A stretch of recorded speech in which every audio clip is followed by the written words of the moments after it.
কলিকাতা বিশ্ববিদ্যালয়ে BA fifth সেমিস্টারের সকল ছাত্রছাত্রী, তোমাদের যাদের বাংলা সাবজেক্টে পাস কোর্স রয়েছে অর্থাৎ বেঙ্গলি এসইসি A2 পেপারটি তোমাদের যাদের রয়েছে, তোমাদের জন্য আজকের এই ভিডিওটি খুবই গুরুত্বপূর্ণ হতে চলেছে।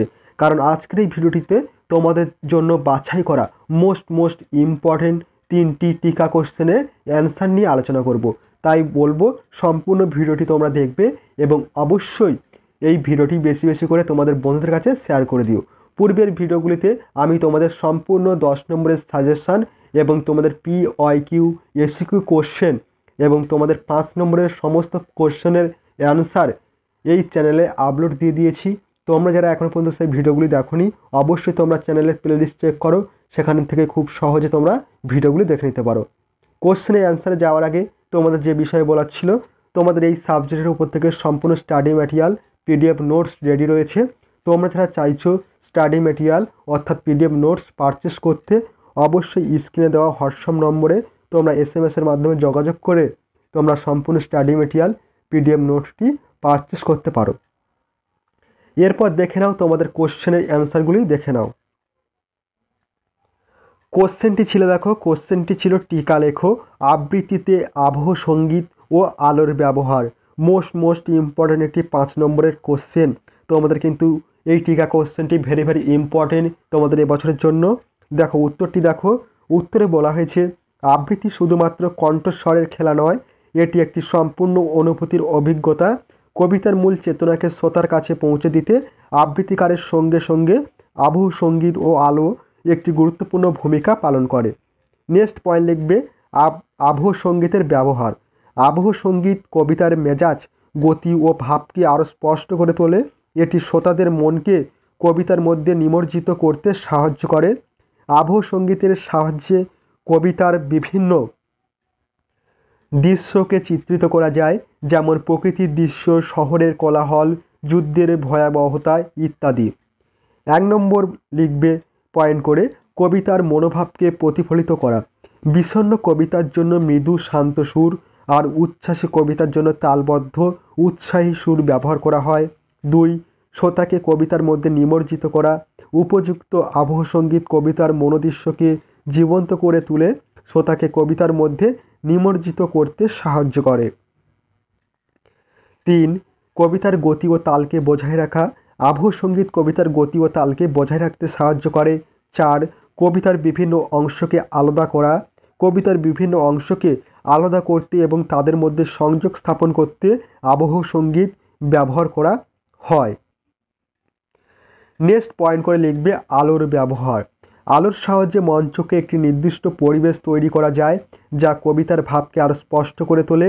আলোর তীব্রতা, রং এবং দিক পরিবর্তন করে কবিতার বিভিন্ন দৃশ্যকে চিত্রিত করা যায়। 1 নম্বর রয়েছে মঞ্চের পরিবেশ সৃষ্টি করা। আলোর মাধ্যমে মঞ্চে বিভিন্ন পরিবেশ সৃষ্টি করা যায়, যেমন রাতের অন্ধকার, দিনের আলো বা কোনো বিশেষ ঘটনার আবহাওয়া। দ্বিতীয় পয়েন্ট, আবৃত্তিকারের উপর ফোকাস করা।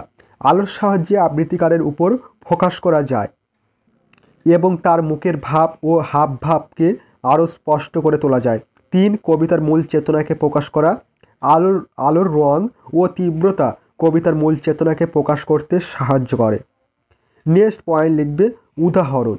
একজন আবৃত্তিকার যদি রবীন্দ্রনাথ ঠাকুরের আমার ভাই কবিতা আবৃত্তি করেন, তাহলে তিনি শান্ত মৃদু স্বরের আবহ সঙ্গীত এবং মৃদু হালকা আলোর ব্যবহার করতে পারেন।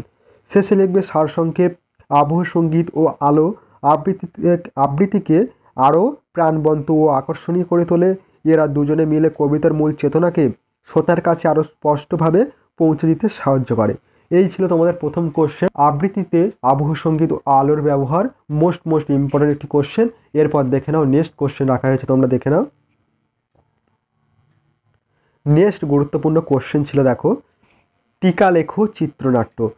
মোস্ট ইম্পর্টেন্ট একটি 5 নম্বরের কোশ্চেন। উত্তরটি দেখো, প্রথম পয়েন্ট করে লিখবে চিত্রনাট্য। চিত্রনাট্য বলতে কোনো চলচ্চিত্রের পরিকল্পনার পাণ্ডুলিপিকে বোঝায়। এটি কোনো গল্প বা উপন্যাস অনুসরণে তৈরি হতে পারে কিংবা মৌলিকও হতে পারে। মূলত ক্যামেরার সঙ্গে কাজ করার জন্য চিত্রনাট্য লেখা হয়, তাই ক্যামেরার ছবি বা শট গ্রহণের কথা মাথায় রেখে চিত্রনাট্য তৈরি করা হয়। সেই জন্য চিত্রনাট্যে দৃশ্য বিভাজন থাকে সংলাপ ও বিভিন্ন বর্ণনা, তাছাড়া স্থান, সময়, চরিত্র ঘরের বাইরে বা ভিতরে কিনা সেটাও উল্লেখ থাকে। এছাড়া চিত্রনাট্যে চরিত্রের আচরণ, অভিব্যক্তি, সংলাপ ও চলাফেরার সম্পর্কে লেখা হয়। চিত্রনাট্যের প্রথমে একটা গল্প সংক্ষেপ থাকতে পারে, আবার নাও থাকতে পারে।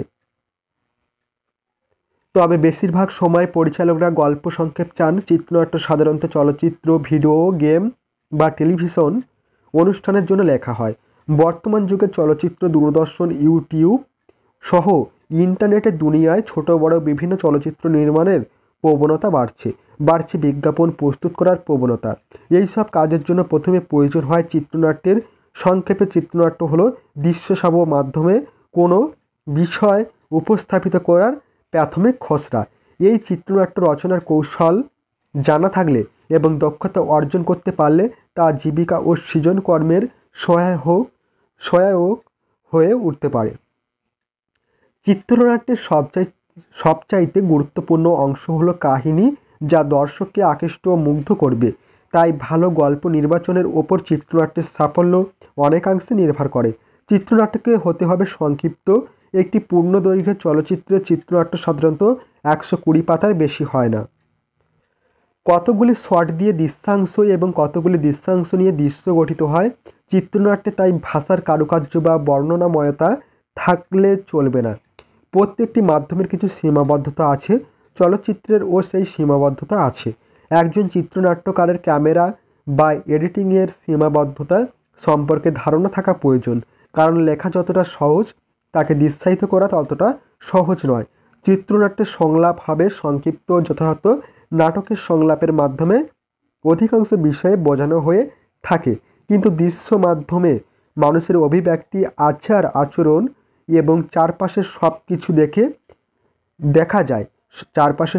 দেখা যায় বলে সংলাপের প্রয়োজন কম, বরং অতিরিক্ত সংলাপ কাহিনীর গতিকে নষ্ট করতে পারে। এই ছিল তোমাদের সম্পূর্ণ কোশ্চেনটির অ্যান্সার। চিত্রনাট্য টিকা লেখো, ভেরি ভেরি ইম্পর্টেন্ট একটি কোশ্চেন। এরপর দেখো মোস্ট ইম্পর্টেন্ট কোশ্চেন, সর্বশেষ কোশ্চেন রাখা হয়েছে। দেখো, টিকা লেখো ফ্ল্যাশব্যাক, মোস্ট ইম্পর্টেন্ট একটি 5 নম্বর কোশ্চেন। উত্তরটি দেখো, উত্তরে লিখবে প্রথম পয়েন্ট করে ফ্ল্যাশব্যাক। ফ্ল্যাশব্যাক হলো সিনেমা, গল্প বা উপন্যাসের একটি কৌশল, যেখানে বর্তমান ঘটনাবলী থেকে বিচ্যুত হয়ে কাহিনীর কোনো পরবর্তী সময়ের ঘটনা বর্ণনা করা হয়। এটি পাঠককে গল্পের চরিত্র এবং পরিস্থিতি সম্পর্কে আরও ভালোভাবে বুঝতে সাহায্য করে। অনেক সময় সিনেমা চলাকালীন সিনেমাতে যে দৃশ্য দেখানো হচ্ছে তার সঙ্গে যুক্ত পূর্বে ঘটে থাকা কোনো ঘটনা উপস্থাপনের প্রয়োজন দেখা দেয়। তখন সমসাময়িক ঘটনার পূর্বে ঘটে থাকা ঘটনা উপস্থাপন করা হয়। এই বিশেষ পদ্ধতিকে ফ্ল্যাশব্যাক বলা হয়। নেক্সট পয়েন্ট করে লিখবে ফ্ল্যাশব্যাকের গুরুত্ব। 1 নম্বর গুরুত্ব, এটি সমসাময়িক ঘটনার সঙ্গে পূর্ববর্তী ঘটনার মেলবন্ধন গড়ে তুলতে সাহায্য করে। 2, ফ্ল্যাশব্যাক কাহিনীর পটভূমি তৈরি করে, যা বর্তমান ঘটনাগুলির সাথে যুক্ত হয়। 3, এটি ব্যবহার করে লেখক বা পরিচালক উচ্চতর পছন্দের জায়গা থেকে গল্প বা সিনেমা শুরু করতে পারেন। 4, ফ্ল্যাশব্যাকের মাধ্যমে একটি চরিত্রের ব্যক্তিত্ব, মনোভাব এবং কেন সে এভাবে আচরণ করে তা বোঝা যায়। 5, সিনেমাতে ফ্ল্যাশব্যাক একটি চরিত্র বিষয়গত বিষয়গুলিকে পূর্ববর্তী অবস্থানের চিহ্ন চিত্রিত করে। 6, ফ্ল্যাশব্যাক ঘটনার মধ্যে উত্তেজনা নিয়ে আসে এবং প্লটকে এগিয়ে নিয়ে যেতে সাহায্য করে। এরপর সর্বশেষ পয়েন্ট লিখবে উপসংহার। বাংলা সাহিত্যে অনেক লেখকই ফ্ল্যাশব্যাক কৌশলের ব্যবহার করেছেন। তাদের মধ্যে রবীন্দ্রনাথ ঠাকুর, শরৎচন্দ্র চট্টোপাধ্যায়, বঙ্কিমচন্দ্র চট্টোপাধ্যায় প্রমুখ উল্লেখযোগ্য। রবীন্দ্রনাথ ঠাকুরের গোরা উপন্যাসে গোরার অতীতের ঘটনাগুলি ফ্ল্যাশব্যাকের মাধ্যমে বর্ণনা করা হয়েছে, যা তার বর্তমান চরিত্র গঠনে গুরুত্বপূর্ণ ভূমিকা পালন করে। এই ছিল তোমাদের মোস্ট ইম্পর্টেন্ট 3টি টিকা কোশ্চেনের অ্যান্সার। পূর্বের ভিডিওগুলিতে আমি তোমাদের সম্পূর্ণ কোশ্চেনগুলি সাজেশান যে দিয়েছিলাম, সম্পূর্ণ কোশ্চেনের অ্যান্সার নিয়ে আলোচনা করেছি। তোমরা যারা এখনও পর্যন্ত সেই ভিডিওগুলি দেখোনি, অবশ্যই তোমার চ্যানেলের প্লেলিস্ট চেক করো, সেখান থেকে খুব সহজেই তোমরা দেখে নিতে পারো এবং তোমরা অনেকটাই পরীক্ষা খাতায় উপকৃত হবে।